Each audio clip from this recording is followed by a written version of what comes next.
मैना धन्या कला का जो चरण लगा वो श्रेष्ठता नहीं दिया।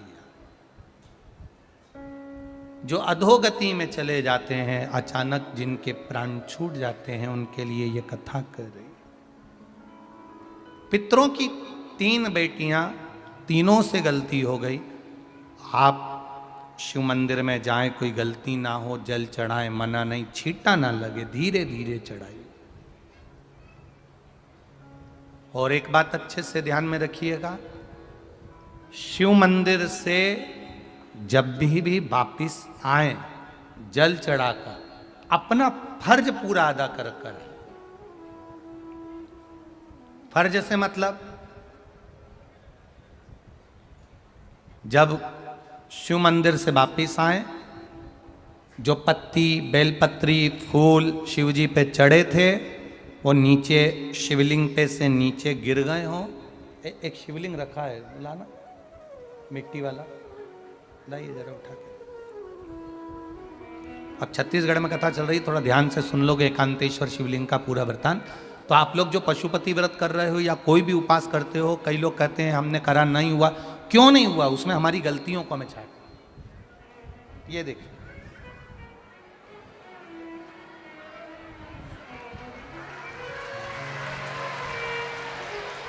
अब जैसे ये शिवलिंग रखा है, आपने जल चढ़ाया, अब जल आप यहां से चढ़ा रहे हो तो धीरे धीरे धीरे धीरे चढ़ाएं, जिससे छींटे बाहर ना, यहां तक छींटे रहे ना, जलाधारी तक चलेगा, बाहर ना गिरे।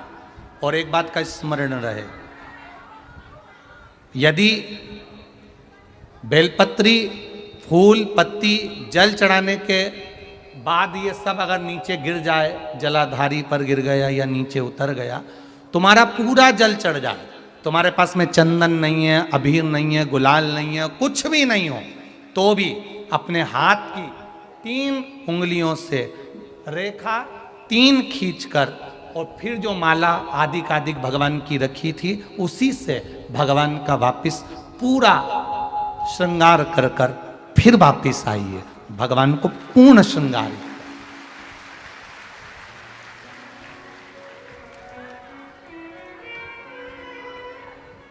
भगवान का पूर्ण श्रृंगार कर कर आइए। कई लोग जल चढ़ाने के बाद में भगवान का जो फूल पत्ती नीचे रखी रहती है, आप, हम ये नहीं कह रहे कि आप अपने घर से लेकर जाओ, आपके पास में कुछ नहीं, 1 लोटा जल चढ़ाओ, जल चढ़ाया, जो फूल पत्ती नीचे रखी हुई है उसी को उठाकर, उसको रखकर, उसी फूल से भगवान का खूब सुंदर श्रृंगार भगवान का कर कर फिर आइए।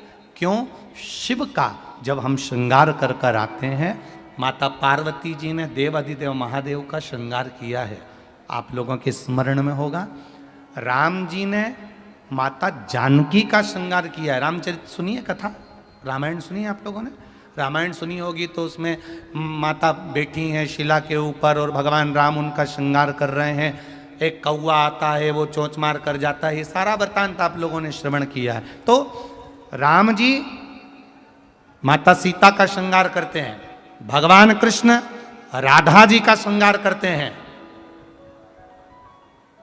केवल एक देव अधिदेव महादेव की कथा ऐसी है जिसमें पार्वती जी शिव जी का श्रृंगार करती है।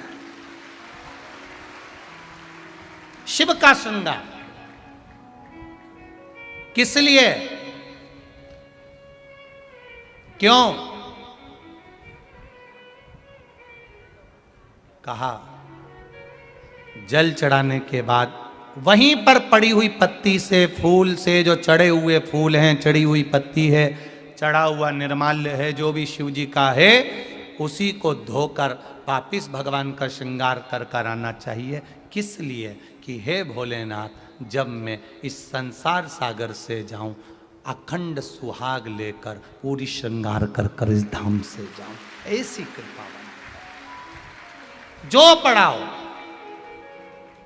जो पढ़ाओ, चंदन नहीं है, हाथ से चंदन का स्मरण होना चाहिए। नहीं है हमारे पास लगाने को रोली, मोली, चंदन, जो भी आपके पास में, अबीर, गुलाल नहीं, अपने मन का गुलाल लगाइए, अपने मन का हृदय से, दिल से रिझाने का प्रयास। ले जा बाबू, ले जा, दिल से चढ़ाइए।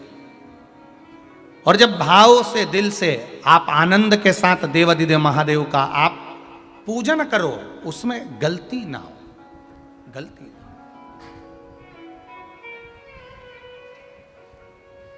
देखिए, पितरों की 3 बेटियों को श्राप लग गया। श्राप क्या लगा? तुम्हें पृथ्वी पर जाना पड़ेगा, मृत्यु लोक में जाना पड़ेगा, और तुम्हें मृत्यु लोक में जन्म लेना पड़ेगा। मृत्यु लोक में जाना पड़ेगा और तुम्हें जन्म लेना पड़ेगा। अब दुख आ गया। पितरों की बेटियां, इन्होंने पूछा हमारा भी कल्याण हो और पितृलोक में जितने पितर आए उनका भी कल्याण हो।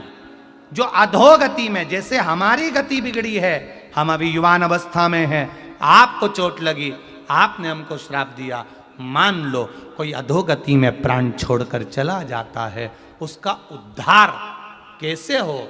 सनकादि ऋषि से पूछ रही, आप कृपा करो, आप दया।